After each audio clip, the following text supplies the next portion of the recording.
Good morning friends, কেমন আছো তোমরা? নিশ্চয়ই ভালো আছো। আমিও ভীষণ ভীষণ ভালো আছি। এখন বাজে সকাল 8টা। এই যে আমার ছেলে ঘুম থেকে উঠে পড়েছে, উঠে অলরেডি পড়তে বসে গেছে। আর আমি যাচ্ছি এখন একটুখানি, একটা সামনের দোকান আছে সেখানে যাব। তো চলো আমার ব্লগিংটা তোমরা দেখতে থাকো, একদম মিস করবে না। কিরে, কালকে তো ভালোই জুতোটাকে কেসটাকে একদম স্কুলের মাঠে গিয়ে খেলে একেবারে কাদা গোলা করে নিয়ে চলে এসেছিলি। তো ভালো করে সাবান দিয়ে তো ধুয়ে দিলাম, তুই তো বললি ধুয়ে দাও শুকিয়ে যাবে। আজ তো ছাদে সেরকম রোদ হয়নি, শুকোয়ও নি। হ্যাঁ, কি পরে স্কুলে যাবি? হ্যাঁ, ওর কেসটা কালকে মাঠে গিয়ে খেলতে গিয়ে পুরো কাদা জল লেগে একদম অবস্থা খারাপ হয়ে গেছে। ওকে একটা স্পাইক কিনে দেবো। স্পাইক নিয়ে মাঠে ফুটবল খেলে তো। আর এখন যাচ্ছি একটুখানি সামনের একটা দোকানে, কিছু জিনিস কিনতে হবে। বৃষ্টি আসবে মনে হচ্ছে, ছাতাটা নিয়ে যাই।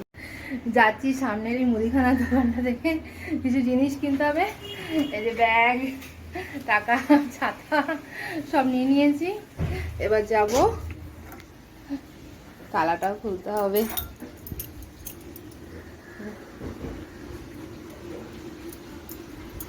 এক্ষুনি বৃষ্টি আসবে মনে হচ্ছে। ছেলের পেস্টটা ছাদে দেওয়া রয়েছে, শুকোবেও না।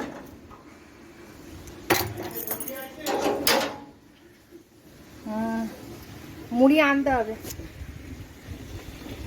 মুড়ি আর কি আনবো? মুড়ি, আলু আর গুড্ডে বিস্কুট, তাই তো? আর কি আনবো? সকালে ছাদে গিয়ে ছেলের কেসটা শুকুর দিয়ে এসেছিলাম, কিন্তু সেরকম রোদ হয়নি। দেখি গিয়ে ছাদে শুকোলো কিনা।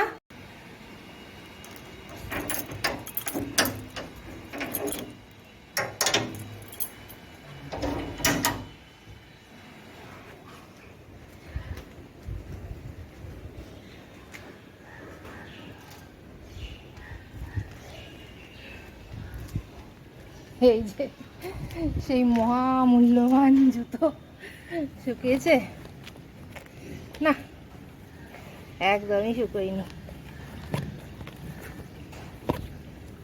শুকোয়নি পাদুকার জয়। আকাশটা দেখো, একদম ঝকঝক করছে, পরিষ্কার, একদম সোনার মতন রোদ উঠেছে। বৃষ্টির পর যখন রোদ ওঠে না, রোদটা কিন্তু বেশ ভালো লাগে। তোমাদের দাদা কালকে বাজার থেকে এই চিচিঙ্গেগুলো নিয়ে এসছে। এই চিচিঙ্গেগুলো দিয়ে এখন চিচিঙ্গে পোস্ত হবে। আর অলরেডি কড়াইয়ের ডাল বসিয়ে দিয়েছি। আর ওই উচ্ছে, আলু, এর তোমাদের কাঁচকলা, বেগুন এসব দিয়ে একটা চচ্চড়ি হয়েছে। চিচিঙ্গে পোস্ত আর কড়াইয়ের ডাল, তোমরা কে কে ভালোবাসো খেতে বলো তো?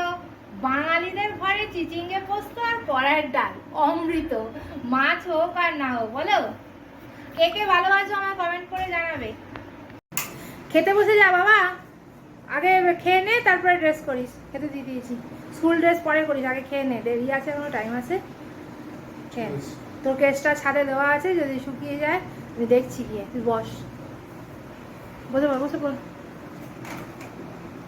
ছেলে এইমাত্র স্কুলে বেরিয়ে গেল, গাড়ি এসে গেছে, তাড়াতাড়ি করে বেরিয়ে গেছে। আমাকে আর আমি তুলতে যাই রোজ, কিন্তু আমাকে আর যেতে হয়নি আজকে, কারণ গাড়িটা এত তাড়াতাড়ি চলে এসছে আজকে। ওর খাওয়া হয়ে গেছিলো, রেডি হয়ে গেছিলো, বেরিয়ে গেল। আর সব রান্নাটা তখন হয়ে ওঠেনি, যার জন্য ডাল আর ওই উচ্ছে চচ্চড়ি আর একটা ডিমের অমলেট করে দিয়েছিলাম, ওই দিয়ে খাওয়া হয়ে গেছে। আর এখন এই যে ঝিঙে পোস্ত বসিয়ে দিয়েছি, ঝিঙে পোস্ত বসেছি আর ডিমের অমলেট করব। আর দাদা বলছে ওই গুঁড়ি কচু এনেছে, বুঝলে তো, ওই গুঁড়ি কচুর ডালনা করতে বলছে, দেখি ওটা করা যায় কিনা। আর জল খাবারে কি খাওয়া যাবে দেখি, তোমাদের দাদা কি খায়, আমি কি খাই, সব আলাদা আলাদা খাওয়া। আমাদের জল খাবারে কেউ একটাই জিনিস খায় না। তোমার দাদা একরকম খাবে, আমি একরকম খাবো, আমার ছেলে একরকম খাবে, সবার সব আলাদা আলাদা চয়েস, বুঝেছো তো। সকাল থেকে ছাদে 4 থেকে 5 বার ঘুরে ঘুরে শুকুর দিয়ে রোদের মধ্যে তবে জুতোটাকে শুকনো করতে পেরেছি। পুরোটা শুকোয়নি, কিছুটা কিছুটা ভিজে আছে, ওই পরেই চলে গেছে, আর কিচ্ছু করার নেই। আজকে অনেক দিন পর তোমাদের দাদা আর আমি একই জলখাবার খাচ্ছি। বেশিরভাগ দিনই কি হয়, ও একরকম খায়, আমি একরকম খাই, কোনোদিন ও চিড়ে খাই, আমি মুড়ি খাই, এরকম হয়। এই যে আজকে হচ্ছে ম্যাগি, ম্যাগিটা এই করলাম, প্রচণ্ড গরম আছে, তোমাদের দাদাকে দিয়ে এসেছি। কি গো খাচ্ছ? উঠেছো খাচ্ছ? তা তোমাদের দাদাকে দেখাই, ওই যে বসে খাচ্ছে। তোমাদের দাদাকে দেখাতে গিয়ে ক্যামেরাটা বন্ধ হয়ে গেছিল, বুঝতে পারিনি। আমি তো বলছি, তারপরে দেখি হঠাৎ করে যে ক্যামেরা অফ হয়ে গেছে। তাহলে ও বাবা, ক্যামেরাটাই তো অফ হয়ে গেছে, ভিডিওই হয়নি, এতক্ষণ ধরে আমি বকেই যাচ্ছি। তা ম্যাগিটা এত গরম, এটাকে একটুখানি এরকম করে উল্টে পাল্টে দিলে না ঠান্ডা হয়ে যায় তাড়াতাড়ি। তোমাদের দাদা ম্যাগি খেয়ে কাজে বেরিয়ে যাবে, ছেলে তো স্কুলে চলেই গেছে। আর আমি এখন একটু বেরোবো, আম কিনতে যাবো। এবারে মার্কেটে খুব একটা ভালো আম পাওয়া যায়নি, ছিল আম খুব একটা, দামটাও বেশি ছিল এবারে আম। আগের বছর কিন্তু প্রচুর আম হয়েছিল, মার্কেটে আমে ভরে গেছিল, দামটাও কম ছিল। যাকে এখনো আম মার্কেটে পাওয়া যাচ্ছে আর আমরাও খাচ্ছি, ভালোই আমগুলো, খারাপ না। এখনো চৌসা পাওয়া যাচ্ছে এখনো, ভালো মিষ্টি আছে। চলো ম্যাগিটা খেয়ে নিয়ে আবার বেরোতে হবে। দেখতেই পাচ্ছ রেডি হয়ে নিয়েছি, শাড়ি পরে নিয়েছি।